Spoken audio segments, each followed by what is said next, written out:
Hello, this is Scottish Independence Podcast episode number 161, and this is one of those shows that's going to feature some of the best and the worst bits of things featuring Scotland and maybe some from further afield in the last few weeks.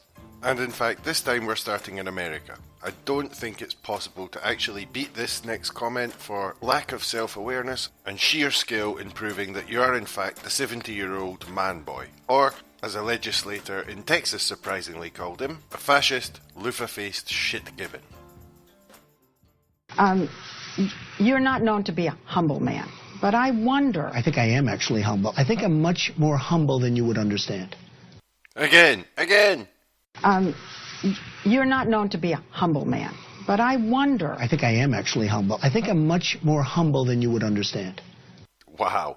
Like so many things in the Trump story, you couldn't actually make that up, but also like so many things in the Trump story, you wouldn't want to make that up.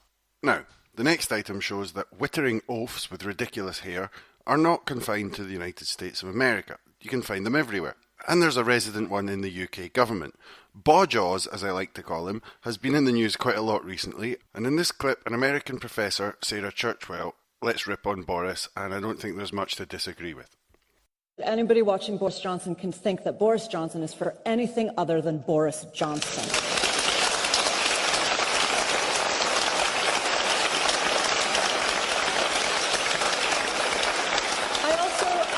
I also find it extraordinary that anybody finds his antics and his buffoonery amusing. This is serious stuff. There are really serious issues at stake here.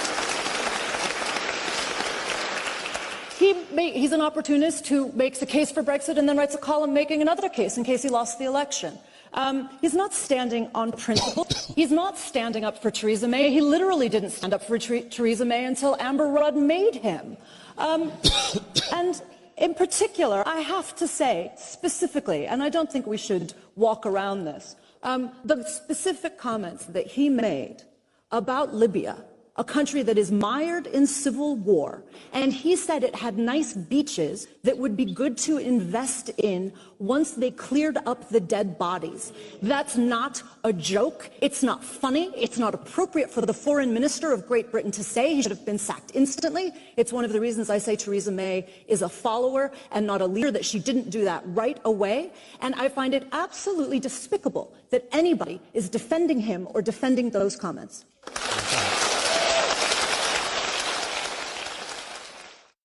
Sticking with the Tories, here's Ruth Davidson either lying or just being plain wrong. You decide. I posted this on the website a while ago and it got quite a lot of hits, but in case you didn't catch it then, here it is now. That there has been no change to the orders that were set out in the Strategic Defence and Security Review in November last year. That means all 8 Type 26 anti-submarine frigates that are coming, plus the light frigate order on top of that, and the 2 offshore patrol vehicles. They're coming to the Clyde, as discussed last year, to the same timetable and to the same number. Which did not happen. And now on to Tory MP Douglas Ross, explaining how he won't miss any more parliamentary activities because of his other job as a football referee. I think most of you know how that turned out. File under broken promises. And Douglas, your other job was as a football referee. You famously got into trouble for missing a Holyrood vote for turning up to referee a Champions League match, which some may say was just as prestigious. Do you expect that the whips will be as lenient down in Westminster as they were up there? I doubt it, and the vote I missed was a committee meeting which had to be rescheduled, and that's why I'd already arranged to go to my Champions League game. I've made it very clear during this campaign that my footballing and refereeing hobby won't impact on my parliamentary duties. For the next item, we have to go straight to Westminster because Theresa May has announced that she no longer opposes a second Scottish independence referendum. You've apologised for aspects of the general election campaign, but you did not have to call that election. Do you now think it was a mistake to call that election itself? No. Is it ever a mistake to give people the opportunity to vote? I don't think so. I think we need to hear that bit again. Is it ever a mistake to give people the opportunity to vote? I don't think so. Is it ever a mistake to give people the opportunity to vote? I don't think so. Is it ever a mistake to give people the opportunity to vote? I don't think so. Not available to viewers in Scotland, obviously. The next piece comes from I Write Radio, which I suggest you check out. It's their introduction to the piece, but I might add a couple of bits in the middle there. It's Ruth Davidson actually crumbling in front of a bit of pressure. And this is the problem. It's very rarely that the Scottish media or even the British media put some pressure on her. When they do, it doesn't tend to work out very well. And I think you'll hear that in this part. It's more Ruth Davidson than anyone could reasonably be expected to listen to. However, I think it's worth it just to hear how badly she does here. Vets the questions by journalists. Here's the reason why. Emma Barnett on Radio 5 Live interviewing Ruth Davidson. Now, Ruth Davidson is often portrayed as being pretty slick when it comes to being questioned. I think maybe this car crash explains why it's almost impossible for a Tory to say anything honest when being questioned by an interviewer. Please don't laugh too much, you might hurt yourself. Are you comfortable with your party, with the Conservative stance on Brexit? It's something you campaigned against. Are you happy with the mood music around this so far? Well, you're right. I believe in wider unions. That's part of the reason I campaigned to keep Scotland in the United Kingdom and to keep the United Kingdom in the European Union. But I also believe in the democratic process of a referendum and respecting the result that people make. That's why, I made sure, or I'm trying to make sure, that we respect the results Scotland made in respect of the UK, yes, and the UK in respect of the European Union. What I want is the best Brexit deal for the UK as we leave, and that includes Scotland. And I think that there's an awful lot of people across Scotland who believe the same as me. At the EU referendum debate in Wembley last year, you accused the Foreign Secretary Boris Johnson of lying about the cost of Europe, Turkey and an EU army. You told the audience you deserved the truth. Do you think the Foreign Secretary Boris Johnson still lies? Well, look, I think in terms of the debate that we had on Brexit and some of the issues that are there, it's one of the things where the proof is going to be in the pudding. We'll very soon find out, whether Turkey is going to join, whether there will be a unified European army. I didn't believe at the time that there would be. I don't see any indication that there will be, but time will tell. But in the sense of, I'm trying to understand, in your Conservative Party, those people who are now surrounding Theresa May were very prominent in the Leave camp. They were on the other side of the campaign, if you like, to you. Boris Johnson, David Davis, those sorts of people, Liam Fox, these are the people that this deal is now in the hands of. How do you feel now that many of these people are running your party and, at the moment, the country? OK, Emma, there's, maybe 30 people that attend Cabinet, that are Cabinet Ministers, and you've just named 3. I don't think it's fair to say that Theresa May surrounds herself just with Brexiteers. I don't think it's accurate. I think that, yes, there was absolutely, and we made no bones about it, within the Conservative Party, just as within the country, there were some people that supported yes, and some people that supported no, some people that wanted to stay in, and some people that wanted to come out. And that's exactly where the country is. The country made a decision that it wanted to leave, and now it's down to the government to make sure that they get the best deal possible. Have you made up with Boris Johnson? Boris and I get on very well. We have we work. Do you? Where we need after to work those in sorts terms of comments publicly, I'm not sure anyone else would feel like they could get on well with you after those comments saying he was lying. Well, Boris Johnson and I had a very good meeting when he first became Foreign Secretary. We worked together in those areas of competency where it's shared. Do you trust him not to lie in position of Foreign Secretary? I trust any Foreign Secretary not to lie, because apart from any anything Foreign Secretary, even one you've accused of lying publicly about the promises when we Brexit? Well, I think that saying that people deserve to hear the truth is not necessarily saying that you're taking a view on somebody's character. What I do believe that in the role of Foreign Secretary, you absolutely do need to deal with a straight bat. Otherwise, in terms of diplomacy, you're not going to get very far in future. You said you trust any Foreign Secretary. This isn't just any Foreign Secretary. This is Boris Johnson, the same man. No, absolutely. And as I say, we've had a very good clear meeting after that. We sit together in Cabinet. I absolutely trust that the Foreign Secretary will deal with a straight bat with our neighbours as we go forward. In fact, the job requires it, and including this Foreign Secretary, yes, absolutely. In terms of immigration, a key part of the campaigning around Brexit, Theresa May has said that she wants to keep to that target that was in the Conservative manifesto in 2015. Should immigration be reduced to the tens of thousands to the UK? Well, I think that's the system that the Prime Minister wants to take forward. It has endorsement, or it is being put forward for endorsement at this general election, and it's up for people to decide. But what do you think? Because that could harm the Scottish economy, couldn't it?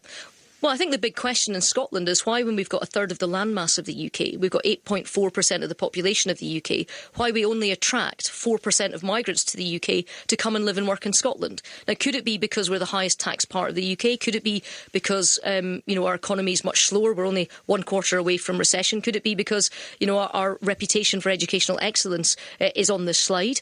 I think these are big reasons why we're not attracting people who come to the UK to come and live and work in Scotland. And I think that's work that we've got to do in Scotland, and the Scottish Government has got to do, and the SNP has got to answer for, as to why we're not as attractive to some migrants coming here as the rest of the UK is. But you're not going to get any more migrants if she achieves this goal for the UK as a whole. Well, I'm saying in terms of the proportion, I think that we should absolutely be attracting more than 4% of the people that come to the UK. We should be attracting more of them to Scotland. What figure would work, and what percentage do you want in Scotland? Well, look, I want to make sure that we attract the brightest and best to Scotland. I want to make sure that we've got any skills gaps that we've got, we're able to fill both within our own population in terms of having a better education system here, but also if we need to bring people in from outside. But look, this is something that will be decided by the people of the UK. This is a clear goal that the Prime Minister's been put forward. But they need to have information to decide it upon. They need to know what you believe on this in Scotland. So what's the level for you? Well, for me, it's never been about numbers, and I think it's right that the Prime Minister hasn't said it's going to be 892 or whatever it is. But she's saying she wants to bring it to the tens of thousands. That's a pretty broad spectrum, and it's on the needs of the country between one year to the next. But you want to see more. You want to see more immigration to Scotland. What I'm saying is, I think it's wrong that we have a system in Scotland, or we have an area of Scotland wherein we attract far fewer people that come to the whole UK. How are you going to get more to Scotland than we currently have? I don't get it. How are you going to get more if the overall number is being cut by the Prime Minister? Well, what I'm saying is, you asked me the question about immigrant numbers to Scotland, people that are wanting to settle here, and I say that yes, absolutely, we've got a problem in Scotland. And the problem in Scotland is the number of people coming to the UK who want to choose to settle in Scotland is far below the ratio than our population would suggest, our landmass would imply. And I think we've got to ask ourselves questions as to when people arrive in the UK, why it is they choose not to come and settle in Scotland. Let's talk about something which has been another big cause of debate, specifically in Scotland, the rape clause.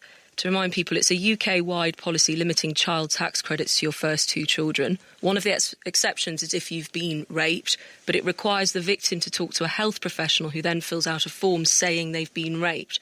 Are you comfortable defending the rape clause? Well, I think that it's right that child tax credits are limited to the first two children. I also think that it's right that if you are going to have that limit, that you have exceptions in exceptional cases, including the very worst cases, like the one that you're referring to. In terms of how that works on the ground, if there are issues with that, then I'm completely open, if there are better ways of doing it, to reviewing that. But in terms of the system of having that...